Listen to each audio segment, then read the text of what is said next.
제사함에 네 가지 원리가 있어요. 성경을 근거로 해서 제사함을 받은 우리는 하나님의 자녀임을 확신을 했죠. 지난주에 성경은 분명히 말씀하고 있어요.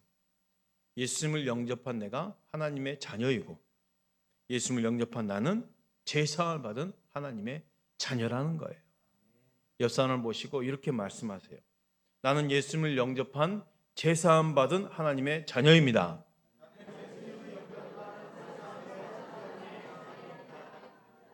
조금 문장이 길다고 금세 적어요. 이렇게 쉬운 문장. 분명히 제가 제사를 받은 하나님의 자녀라고 말씀드렸는데도 조금 길다고 제사를 받은 다 들려요. 얼버무린 소리가. 우리는 영접한 하나님을 영접한 예수님을 영접한 제사함을 받은 하나님의 자녀이죠. 확신으로 살아가는 거예요. 난 제사함을 받은 자다라는 확신이죠. 오늘 성경을 근거로 제사함의 네 가지 원리에 대해서 다시 한번 확신을 갖고자 하는데 그 첫 번째 원리가 있어요. 바로 하나님의 사랑이라는 거예요. 생각해 보세요. 내가 제사함을 받을 수 있었던 가장 근본적인 원인은 하나님이 나를 사랑했기 때문입니다. 이 제사함의 첫 번째 원리요. 요한복음 3장 16절 말씀 볼까요? 하나님이 세상을 이처럼 사랑하사 독생자를 주셨으니 이는 그를 믿는 자마다 멸망하지 않고 영생을 얻게 하려 하심이라. 하나님이 세상을 이처럼 사랑하사, 이 세상은 누구예요?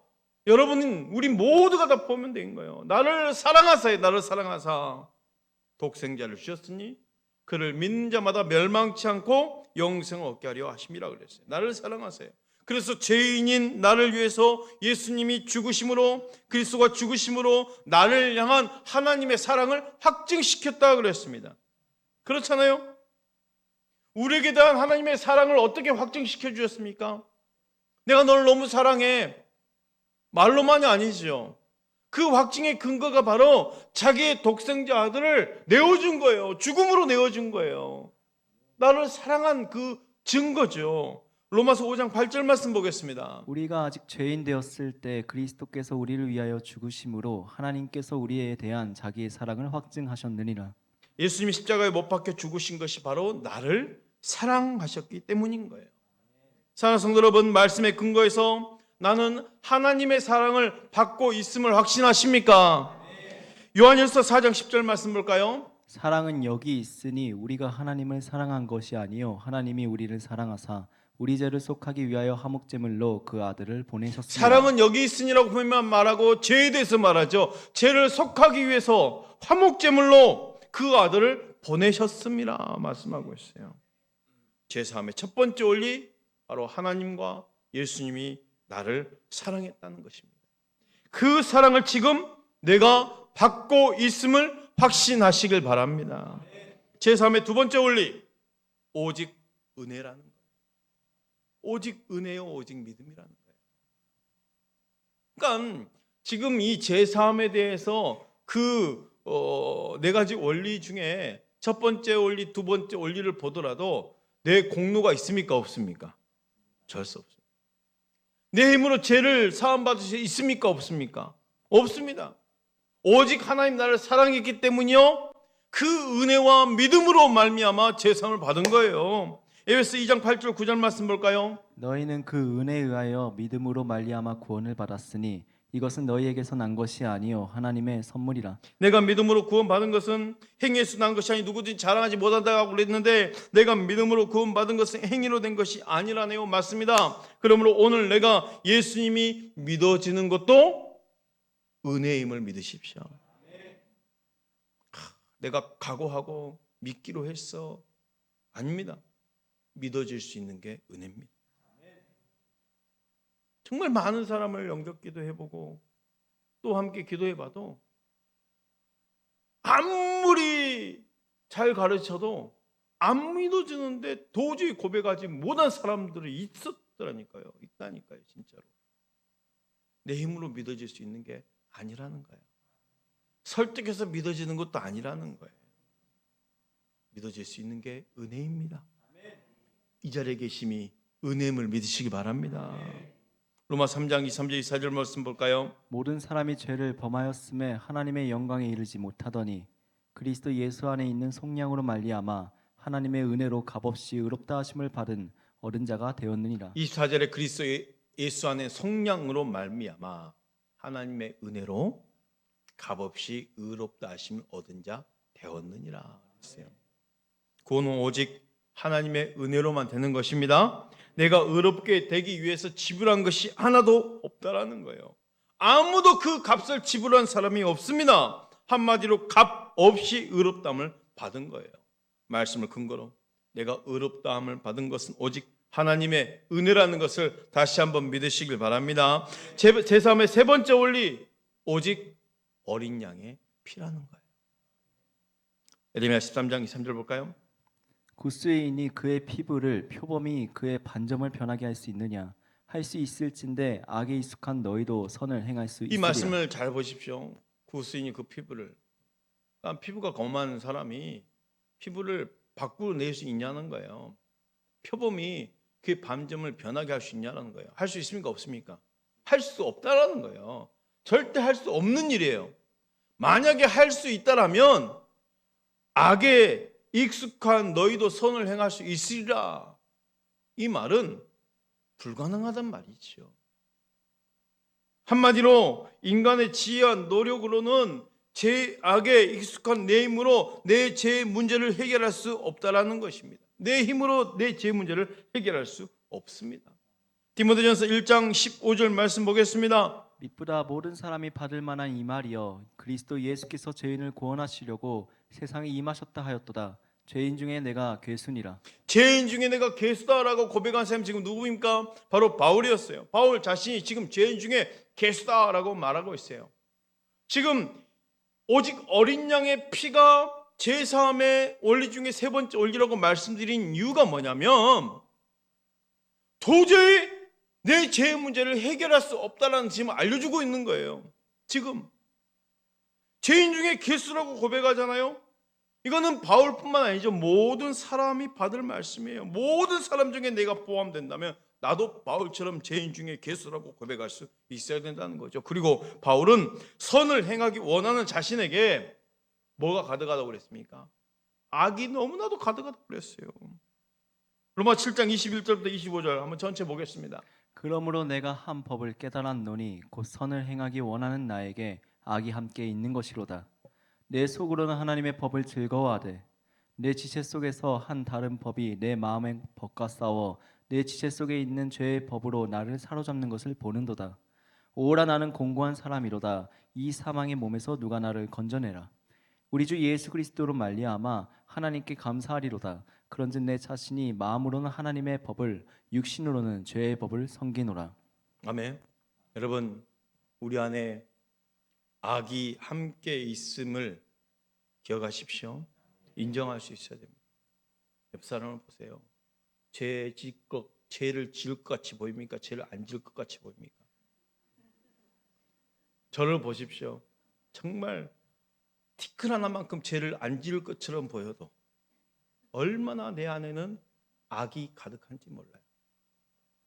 악이 함께 있는 거죠. 내 마음에도 죄의 법이 존재함을 우리는 인정해야 된다는 거예요.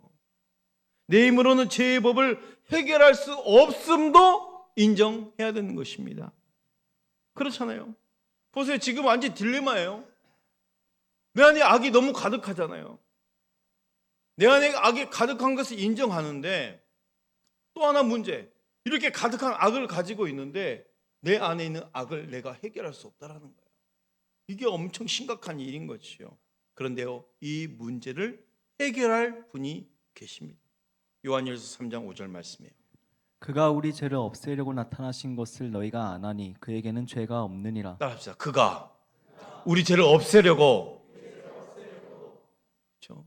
그가 우리 죄를 없애려고 나타나셨다는 거예요. 해결하는 방법이 그에게 있다라는 거죠. 오직 예수 그리스도 안에 우리 죄를 없애는 그 해결점이 있다는 것을 믿으십시오. 그는 예수님을 가리키는 거죠. 왜 그 예수님께서 우리 죄를 없앨 수 있습니까? 따라합시다. 그에게는 죄가 없느니라. 그에게는 죄가 없다고 그랬습니다. 그 죄 없으신 예수님이 오신 목적도 바로 나의 죄를 없애려고 오신 거예요.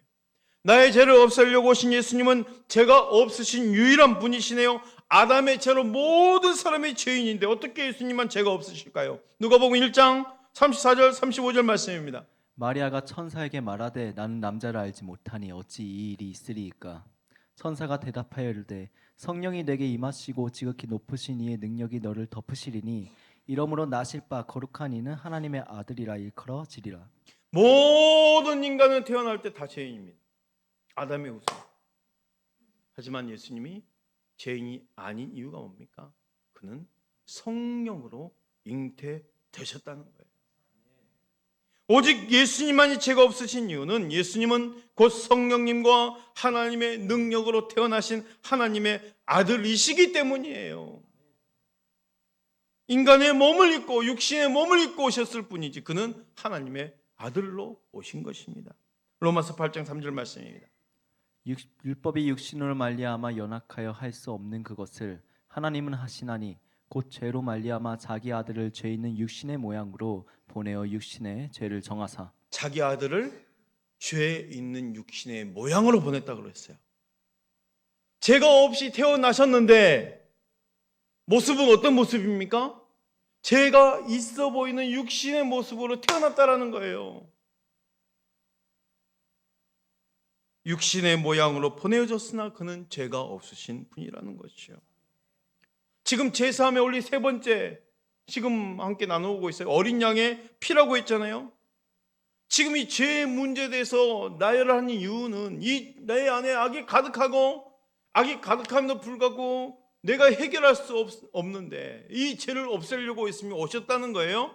그럼 어린 양의 피가 왜 이렇게 중요합니까? 레위기 17장 11절 말씀을 보면 피가 죄를 속하는 사하는 이유를 알려주고 있다는 것이죠. 레위기 17장 11절 말씀이에요. 육체의 생명은 피에 있음이라 내가 이 피를 너희에게 주어 제단에 뿌려 너희의 생명을 위하여 속죄하게 하였나니 생명이 피에 있으므로 피가 죄를 속하느니라. 따라합시다. 생명이 피에 있으므로 피가 죄를 속하느니라.